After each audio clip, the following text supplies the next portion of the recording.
Welcome to Toronto. What has the last 48 hours been? What's the phone been like? Who's been reaching out to you? It's been crazy. The whole town of Ponchatoula, just to start off with that, literally the whole town has hit my phone, and just really appreciative for them, just the support that they've shown me throughout this whole process. In the last 48 hours, man, it's been a surreal feeling. It's been crazy. That's all I keep saying every time I talk to my family. I'm like, man, this is crazy. Man, this is crazy. It's just really amazing feeling, just being able to go through this, and being as fortunate and blessed by God to be here and be sitting here before y'all at such an amazing program, and just really excited, really happy to be here.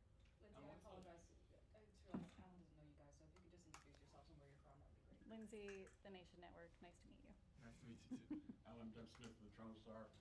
How about, what's the town like, and how's it short formed you? My Ponchatoula? Oh man, it's a small town. We maybe have about 8,000 people in Ponchatoula, but it's a everybody knows everybody kind of town. So it's just everybody supports everybody. You know, we're all very supportive of each other. We want to see each other succeed, and it's just a big growing community now. And then you got a little bit of everything. You got the swamp, you got gators, all that stuff, all that good stuff, and then you also great food spots. Louisiana, you get some good food down there wherever you go. But just, but really just the people.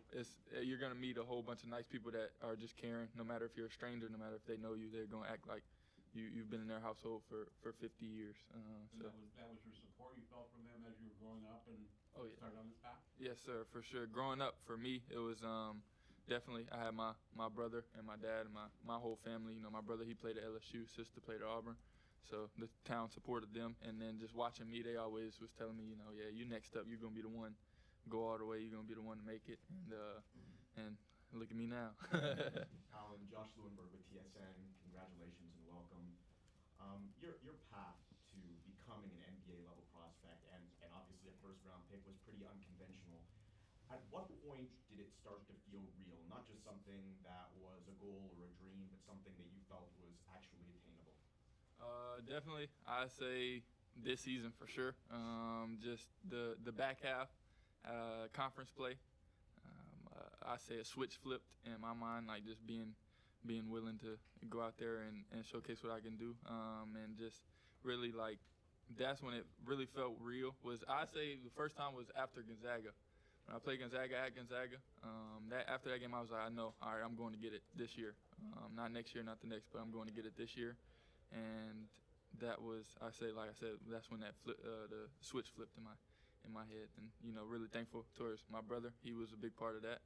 He came out there right before one of the games, right when conference started, and we worked out and we started watching film, getting everything going, and once we started doing that, it just slowed down even more the game, and really helped me to be here right now. There's always that learning curve for young players going into the league, and you are a very young player, but at the same time you talk to people about you, or you read about you and your game, and one of the first things that comes up is obviously the NBA ready body, the NBA ready mentality, mature beyond your years. How ready do you feel in taking this step? I mean, I feel ready. I wouldn't have took it if I didn't think that I was ready and I was able to play at this level. I feel like I can compete with the best of them, and that's why I wanted to be in the NBA, because this is the best competition in the world, and just being able to go out there and showcase that I belong is what I've been doing my whole life, proving everybody wrong, and that's what I plan to do here at this next level.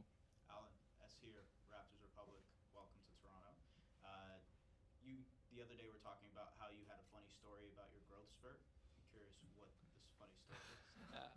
Well, since I'm here now, so my mom actually, so this growth spurt, I was 6 foot, went to 6'7" my freshman and sophomore summer, and so I hurt my elbow and got my shooting arm. So I was like, I think I'm gonna quit football.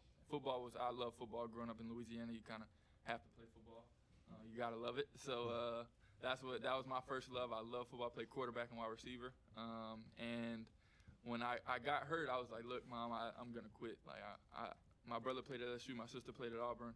Well, I wouldn't say quit. I wouldn't put it like that, because I finished the season. But I said I think I'm gonna focus on basketball. And I was like, my brother played at LSU, sister played at Auburn. I feel like basketball is for me. That's what I'm gonna do. And she told me, she was like, we're in the car, and she was like, well, I don't think you're athletic enough, or you're not tall enough. If you want to play a college sport, then I think it's gonna be football. So you need to stick with it. And I was like, I'm gonna show you, Mom. And then I grew to 6'7" the next year. So I shout out my mom for helping me grow. Alan, John Chidley-Hill, the Canadian Press.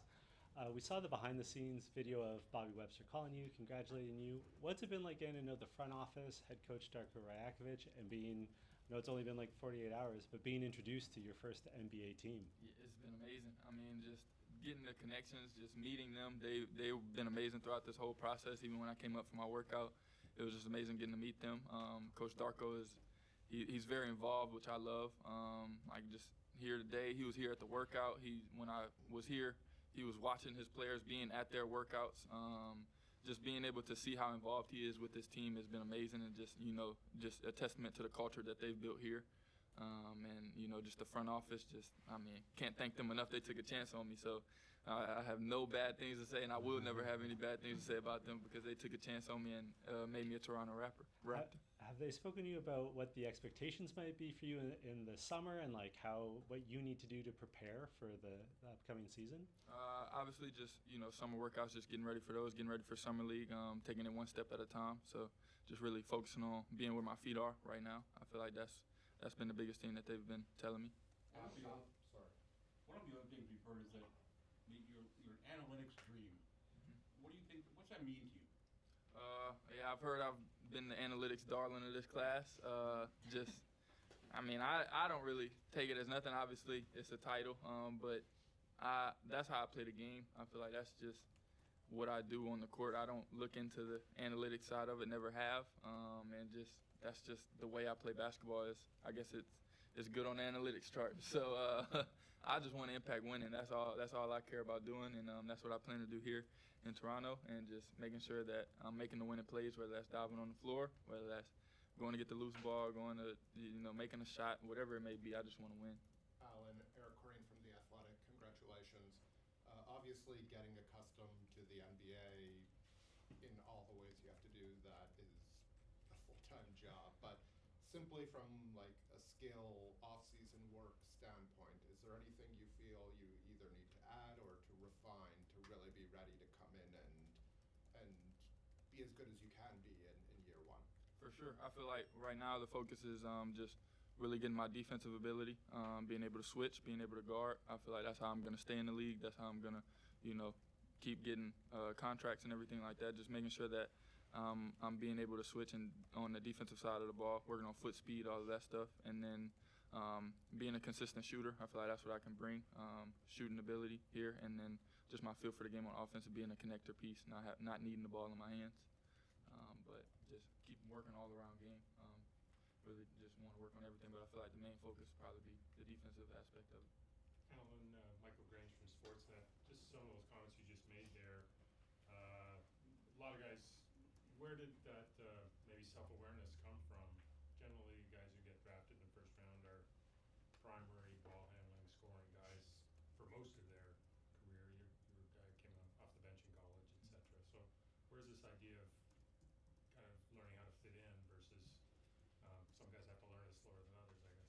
Yeah, just the way I was raised, all of that being just a hard worker. I feel like even just off the court, not even with basketball, just growing up watching my dad in the shop. He worked, 4 jobs trying to make sure that we were well taken care of.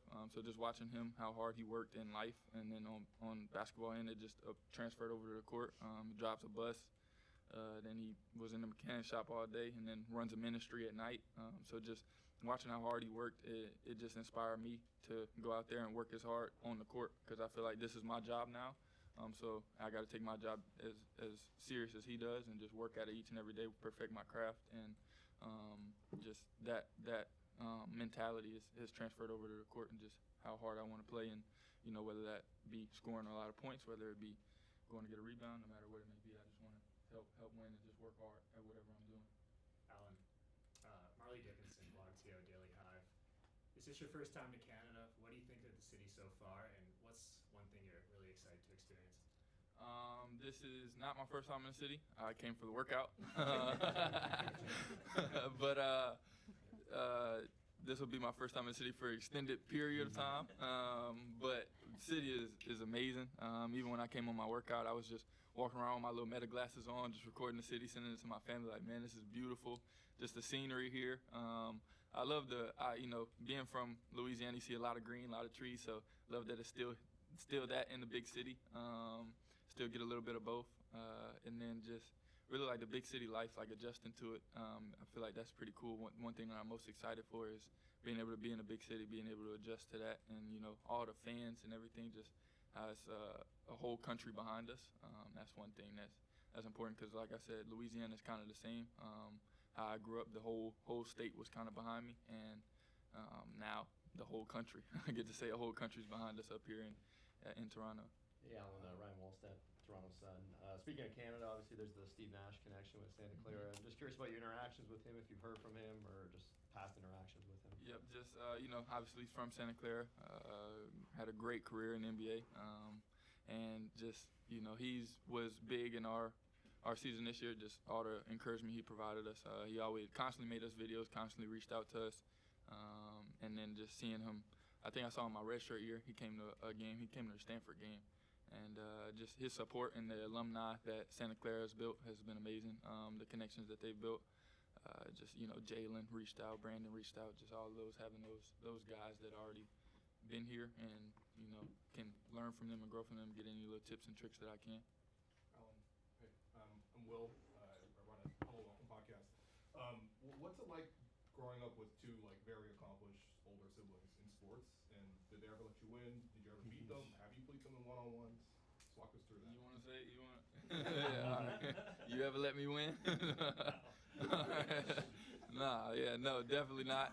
No, none of that soft jug in our household.